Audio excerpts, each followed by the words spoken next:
Hey guys, welcome back to my channel.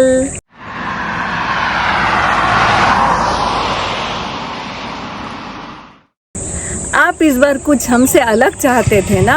आपसे मुलाकात भले ही ना होती हो, लेकिन आपके दिल की बात को हम ज़रूर जान लेते हैं और इसीलिए आज आपको लेके आए हैं गोरेवाड़ा इंटरनेशनल जूलॉजिकल पार्क में।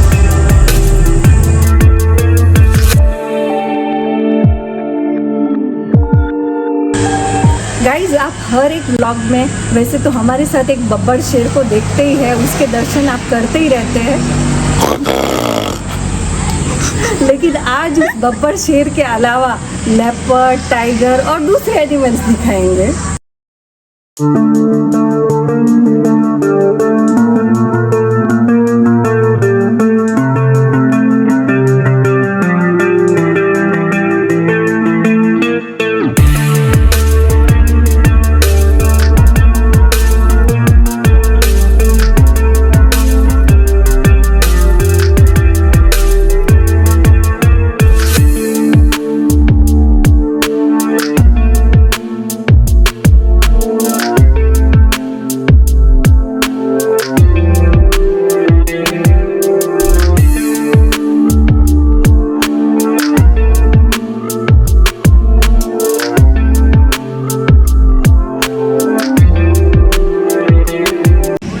हमारे साथ है मिमिक्री आर्टिस्ट सचिन पटेल। तो आज बाजीराव का डायलॉग पेश किया जाए, जहांपना चीते की चाल वाला। चीते की चाल टेक 100। चीते की चाल पान चीते की चाल, बाज की नजर और पान और तंबाकू घोट के। जहांपना असली डायलॉग बोलना था। चीते की चाल, बाज की नजर और बाजीगर में शिल्पा शेट्टी। सीरियसली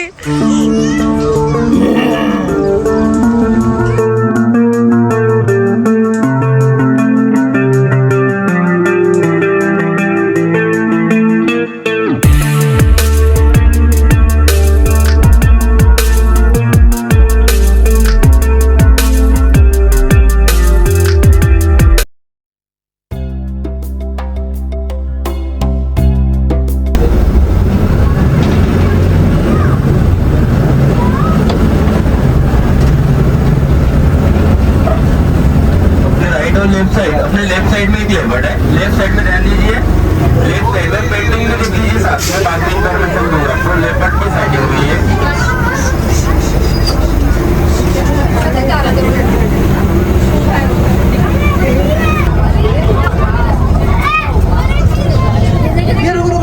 हाँ बिल्कुल, सबको दिखना चाहिए पीछे तक।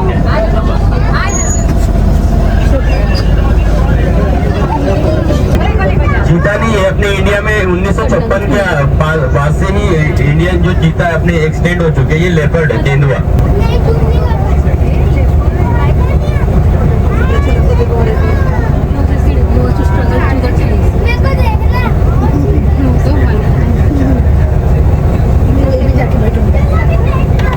ऐसा लग रहा है पेड़ पे चढ़ेगा।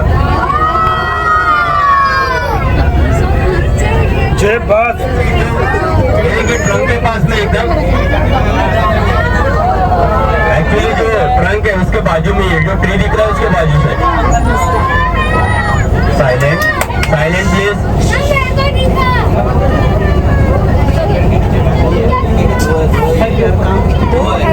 दो है।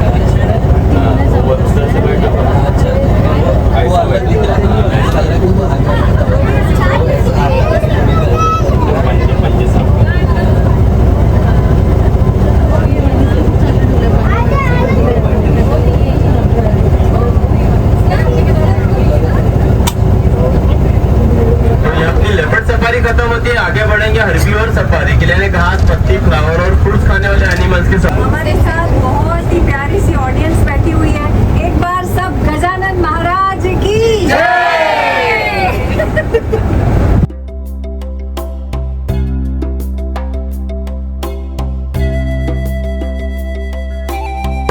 ये आंटी अच्छा हाथ दिखा रही है, बच्चे भी अच्छे हाथ दिखाओ। गुड। नहीं, और आंटी की एकदम कोलगेट स्माइल है।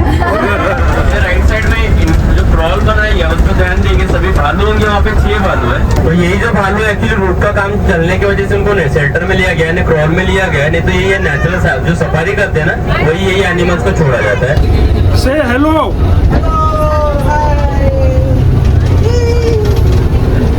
और अपने राइट साइड में देखिए साइंगाई डियर, अपने राइट साइड में साइंगाई डियर।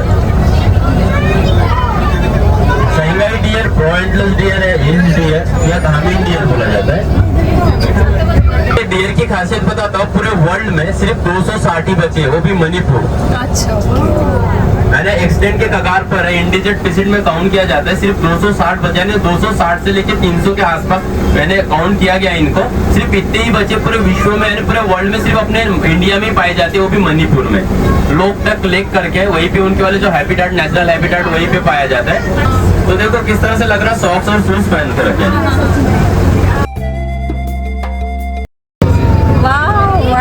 वाइट कलर के। दोस्तों वीडियो को स्किप बिल्कुल मत कीजिएगा, क्योंकि आगे गोरेवाड़ा जू से रिलेटेड बहुत ही इम्पोर्टेंट इंफॉर्मेशन आपके साथ शेयर करने वाले हैं।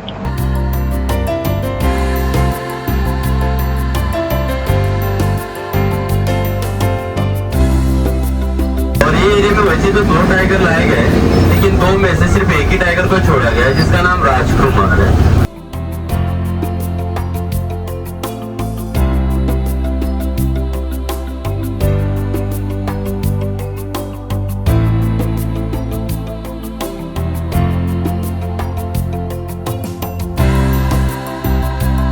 राजकुमार टाइगर ने 2 शादी अटेंड कर चुका है। पहली जो शादी अटेंड करा था राजकुमार टाइगर ने, तो किचन होते हुए बाहर चले गया था, वाइल्ड लाइफ में चले गया था। लेकिन जो दूसरी शादी अटेंड करने पहुंचा था राजकुमार, तो राजकुमार जो दूसरी शादी अटेंड करने पहुंचा तो आजू बाजू में मेहमान बैठे हुए थे, बीच में से कारपेट बिछाया गया था दूल्हा दुल्हन के लिए। तो जो कारपेट बिछाया गया था, तो राजा वाइल्ड लाइफ से निकल के राजकुमार आया और राजा महाराजा के समय चल के गया था कारपेट के ऊपर से, वही कारण से उसका नाम राजकुमार रखा गया। भगदड़ मच गई थी, भगदड़ मचने के कारण से लोगों से राजकुमार को हानि ना पहुंचे, वही कारण राजकुमार टाइगर को 2017 में रेस्क्यू करके गोरेवाड़ा नागपुर में लेके आए। और ली टाइग्रेस की एज है 11 साल, राजकुमार टाइगर से 3 साल से बड़ी है। लेकिन ली टाइग्रेस को जब रेस्क्यू किया गया था तो सबसे पहले महाराज बाग लेके गए, महाराज बाग के बाद में गोरेवाड़ा में लेके आए। लेकिन ली टाइग्रेस की एक विशेषता बताता हूँ मैं आपको। तो ली टाइग्रेस के जो कीपर्स है या केयर टेकर्स है, उनका लगभग मानना ऐसा है ली के बारे में कि सभी एनिमल्स को अपन यहाँ फीडिंग कराया जाता है। तो जो ली के लिए जो गोश्त आता है खाने के लिए, जैसे 10 किलो, 11 किलो, 12 किलो, 13 किलो या 14 किलो, आप ली टाइग्रेस को कितना भी गोश्त दे दो खाने के लिए, लेकिन ली टाइग्रेस 9 kg के ऊपर 100 ग्राम भी ज्यादा नहीं खाती है, खुद के बॉडी को फिट रखने के लिए, मेंटेन रखने के लिए, जो ली टाइग्रेस है। यहाँ आदमी अपना वेट मेंटेन नहीं कर पाता।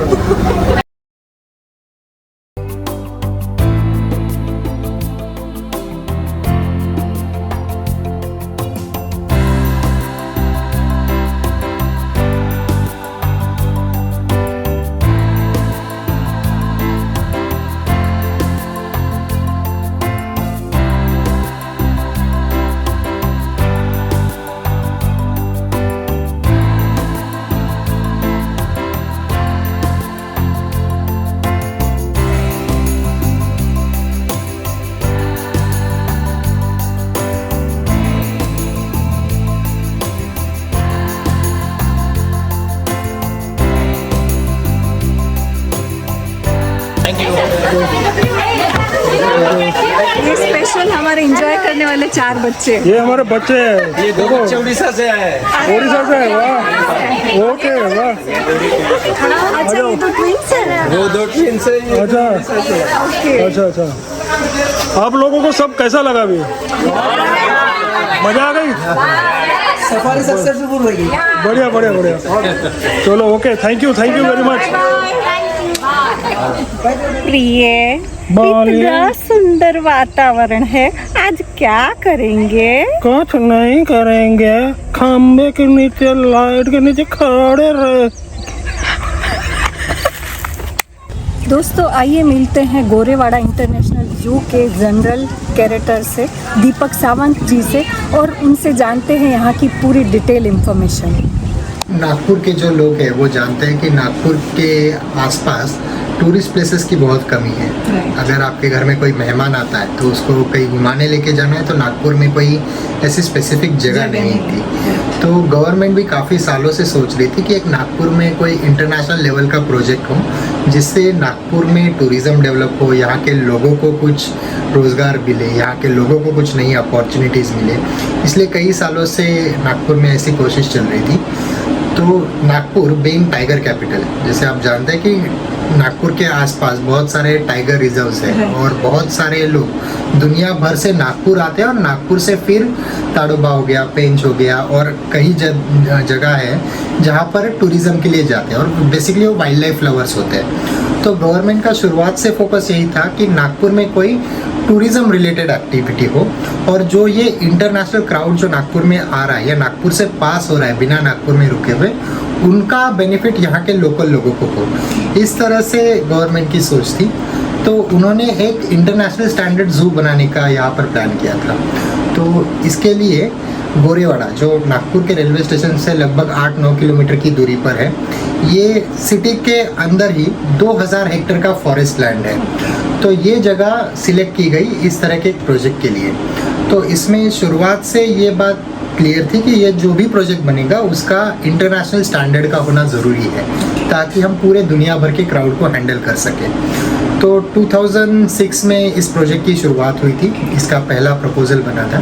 2008 में एक इंटरनेशनल कंसल्टेंट है मिस्टर बर्नार्ड हैरिसन, जिन्होंने सिंगापुर ज़ू बनाया था।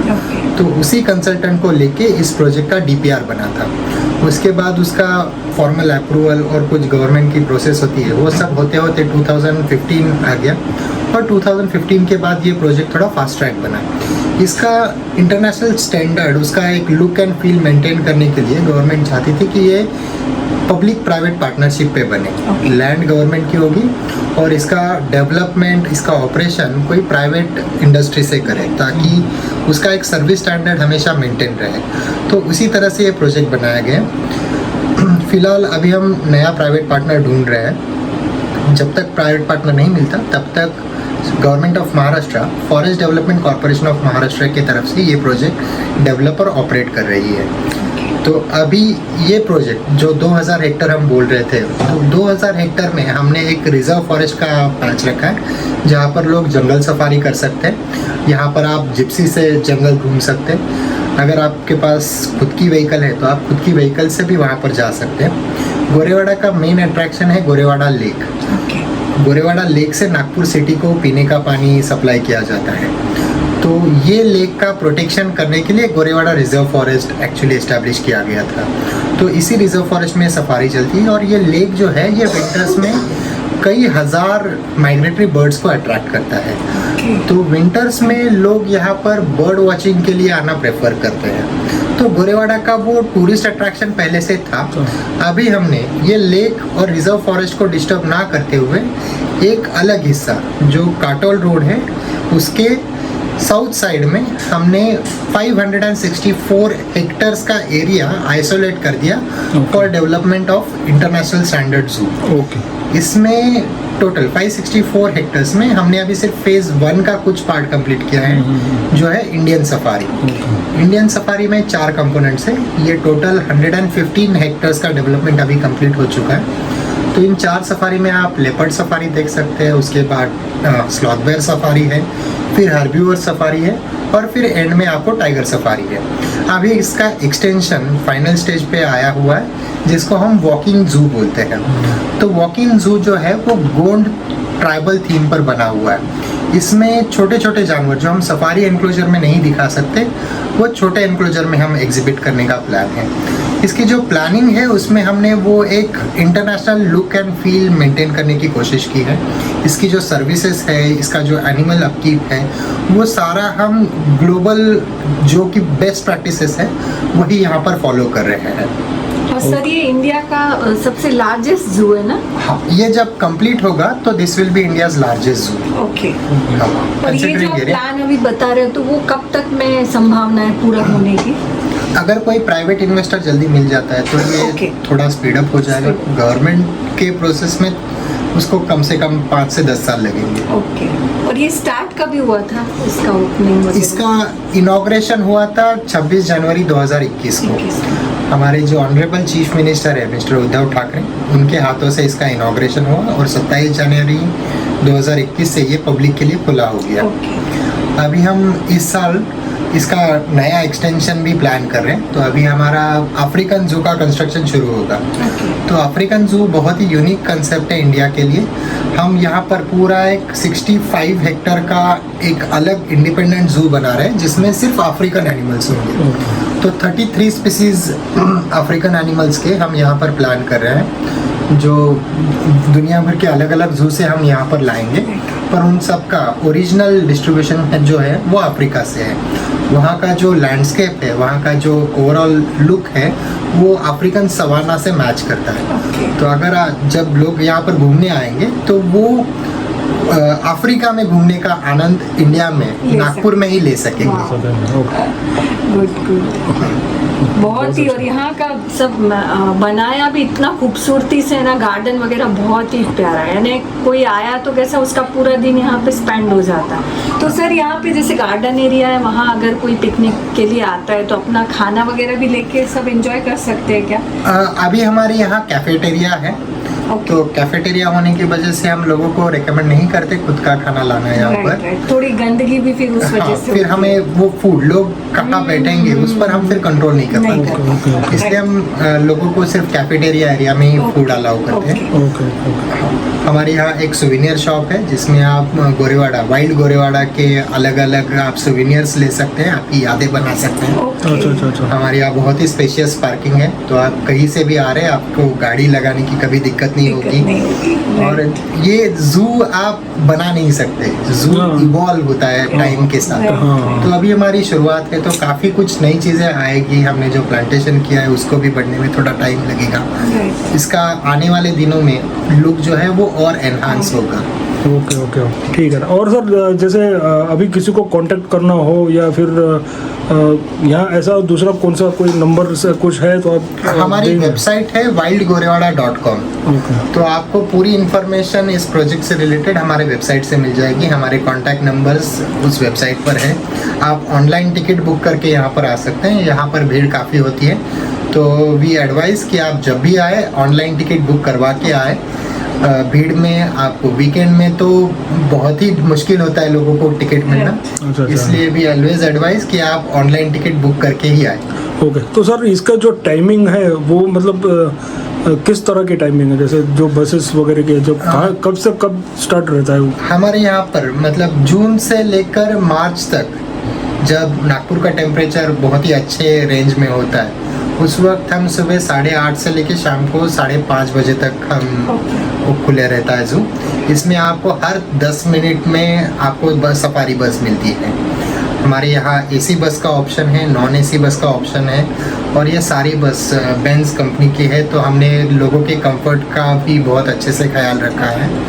नॉन एसी बस है, कुछ लोगों को फोटोग्राफी करना है तो उनके लिए भी नॉन एसी बस का ऑप्शन है। और आप कभी भी आए दिन भर में 8:30 से 4:30 तक आपको हर 10 से 15 मिनट में कोई ना कोई बस अवेलेबल होती है। और गर्मी के दिनों में जब नागपुर का टेम्परेचर बहुत ज़्यादा थोड़ा सा हाई होता है compare to rest of India, तो गर्मी के दिनों में हम सुबह 8:30 से लेकर 11:30 तक काम करते हैं और दोपहर में 3:30 बजे से 6:30 बजे तक। ये हमारा स्पेशल टाइमिंग होता है 15 मार्च से 15 जून के लिए। Thank you so much sir, thank you so much अच्छा लगा आपसे इन्फॉर्मेशन लेके। फ्रेंड्स, हमने यहाँ का खाना एंजॉय किया, बहुत टेस्टी है। और अगर आप यहाँ पर कुछ पार्टीज या फंक्शन करना चाहते हैं तो उसकी पूरी डिटेल डिस्क्रिप्शन बॉक्स में मेंशन की हुई है, आप वहाँ से चेकआउट कर सकते हैं। आज हम 8 बजे यहाँ पर पहुँचे थे दोस्तों, और अभी 12:15 बज चुके हैं। तब तक हमने पूरा गार्डन भी इंजॉय किया, यहाँ की राइड भी इंजॉय कर ली, और यहाँ रेस्टोरेंट में फूड भी इंजॉय कर लिया। लेकिन समर्स में इतना टाइम सफिशिएंट है, आप गर्मी होने के कारण और ज़्यादा टाइम यहाँ नहीं स्पेंड कर सकते, लेकिन विंटर्स में आप पूरे दिन इंजॉय कर सकते हैं। तो अब हम ये वीडियो यहीं पे समाप्त करते हैं, और आप शेयर, लाइक और सब्सक्राइब करना ना भूलें, और कमेंट करना तो भूलिएगा ही नहीं। आपके कमेंट से हमें कुछ अच्छा करने की प्रेरणा मिलती है। तो मिलते हैं अगले एपिसोड में, तब तक के लिए मुस्कुराते रहिए, लव यू ऑल, जय हिंद।